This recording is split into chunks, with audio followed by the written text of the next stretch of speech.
नमस्कार मित्रांनो, फिल्मी ट्रेंड मराठी चॅनलवर आपलं स्वागत आहे।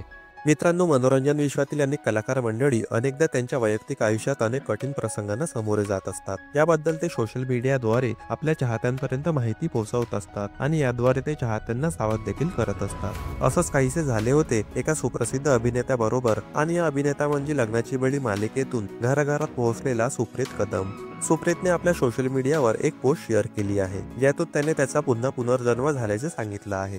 अभिनेत्याला वर्षभरापूर्वी ब्रेन स्ट्रोक झाला होता आणि मग त्यानंतर पॅरालिसिसचा झटका। यावर डॉक्टरांनी देखील त्याच्या जगण्याबद्दल आशा सोडली होती, मात्र अभिनेत्याने या आजाराचा सामना केला आहे। सुप्रीतने त्याच्या सोशल मीडियावर याबद्दलचा एक व्हिडिओ पोस्ट केला आहे। यासह त्याने असं म्हटलं आहे की दिवसामागून दिवस गेले आणि आज त्या गोष्टीला वर्ष झालं। हे वर्ष खूप काही शिकवून गेलं, खूप गोष्टींचे महत्त्व शिकवून गेले। कारण मागच्या वर्षी याच दिवशी मला ब्रेन स्ट्रोक येऊन पॅरालिसिसचा अटॅक आला होता। काही वेळासाठी डॉक्टरने सुद्धा गॅरंटी सोडली होती। भावाचे रडून हाल। जीवन मरणाच्या दारात असताना एक वाटत होतं की मला माझ्या मित्रांना खूप काही सांगायचे आहे, त्यांच्याशी खूप बोलायचं आहे, हसायचं आहे, मजा करायची आहे। माझ्या बायकोची काही स्वप्न आहेत, ती पूर्ण करायची आहेत। वीराला शाळेत जाताना बघायची आहे। माझं एवढंच आयुष्य होतं। यापुढे त्याने असं म्हटलं की पण ते म्हणतात ना, आपण कुठेतरी चांगली कामं करतो ती कामी येतात। तसंच काहीसं झालं। देव माझ्या बरोबर होता, पण देवाला प्रत्येक ठिकाणी मला मदत करणं शक्य नाही, म्हणून त्यांनी काही माणसं माझ्या आयुष्यात नेमून दिली।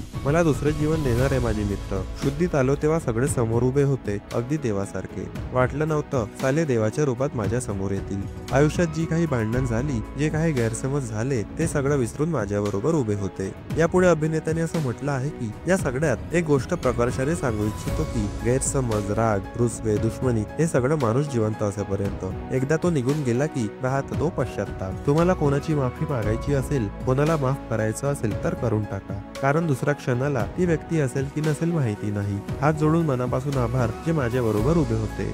मित्रांनो, मनोरंजन विश्वातील ताज्या बातम्या जाणून घेण्यासाठी आमच्या चॅनलला सबस्क्राईब करून बेल आयकॉनला नक्की प्रेस करा। भेटूया पुढील व्हिडिओमध्ये। धन्यवाद।